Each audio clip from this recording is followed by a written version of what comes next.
Anton Huffman, who's the Associate Dean of Architecture at the University of Cincinnati. We don't want to teach technology.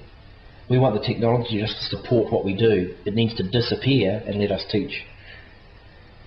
And I just think that's what it's about. It's just a tool. And if you get obsessed with the technology... I don't actually agree with that. And I hear this all the time from pedagogists. I've been hearing it because when I worked for the Centre for Flexible and Distance Learning, this was always the mantra. It's not about the technology, it's about the pedagogy, it's about the teaching. But I actually don't buy that argument.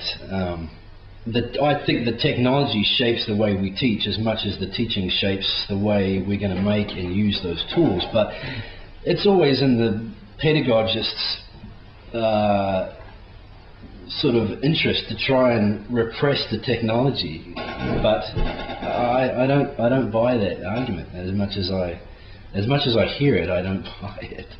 Partially because I'm coming from a technology perspective, but what I think is that one of the problems is that those two groups don't communicate very well with each other, which is probably not the fault of the teacher and probably more the fault of the technologist. They're sort of painted themselves with this bad picture of being, huddling away behind, glowing computer screens underground, mushrooms developing technologies, and they haven't done a very good job of communicating to the teachers. And so what they need is a shared discourse between the two.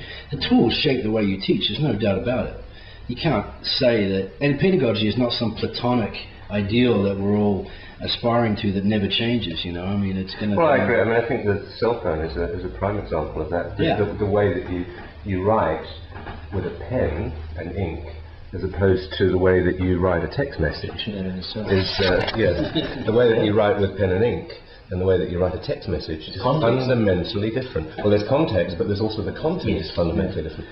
Short sentences and the technology is dictating how you do it. There's a great paper on from the AUC conference, Palmer and DeVette 05, what guides educational development, pedagogy or technology? And they give two examples, one where pedagogy led the technology and one where technology led the pedagogy. And do they have some kind of conclusive result? Oh no, I think it's symbiotic relationship, isn't it?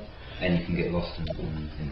And that's what you're saying is the dialogue. Because we have this in our new school, where the government spent $12.5 million creating this great school on the island, and the computerisation of the school is phenomenal. And yet, technically, the teachers had to send a teacher to go on a special training course to learn how to use it, and then that person now is the expert, but they're not a real expert. They're just a new person in that. And so the technical